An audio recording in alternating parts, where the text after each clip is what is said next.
ইনি সত্যিকারের সুপারম্যান। তার শরীরের সাহায্যে জ্বালানো যায় 200 ওয়াটের বৈদ্যুতিক বাল্ব। খবরদার, এই কাজটি কখনো কেউ বাসায় বসে করবেন না। আমি কিন্তু এখন এই তারটা ধরতেছি, আমার শরীরে এখন টেস্টার জ্বলবে, দূরে থাকেন। এমনকি কোনো কিছু সাহায্য ছাড়াই এই সুপারম্যান স্পর্শ করতে পারেন 240 ভোল্ট বা তারও বেশি মাত্রার বিদ্যুৎ।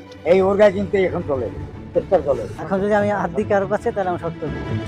হাতটা লাগানো নেই। যখনই একে টাচ করবো তখন কিন্তু উভয় শর্ট খাবো, কারণ এখানে আর্থিং পেয়ে যাবো আমরা। তার রয়েছে নিজের শরীরের মাধ্যমে বিদ্যুৎ পরিবহন করার এক অবিশ্বাস্য ক্ষমতা। আমার কিন্তু কিছুই হচ্ছে না, এই ধরতেছি দুইটা ফেজ ধরতেছি, কিছুই হচ্ছে না। ইনি পিরোজপুরের বিদ্যুৎ মানব হিসাবে পরিচিত আফিকুল ইসলাম। আমার নাম আফিকুল ইসলাম। আমার শরীরে প্রচন্ড কারেন্ট, আমি যদি কারেন্ট ধরি তাহলে শক করে না। পিরোজপুরের নাজিরপুর উপজেলার চাঁদকাঠি গ্রামের আফিকুল ইসলাম পেশায় একজন ইলেকট্রিশিয়ান।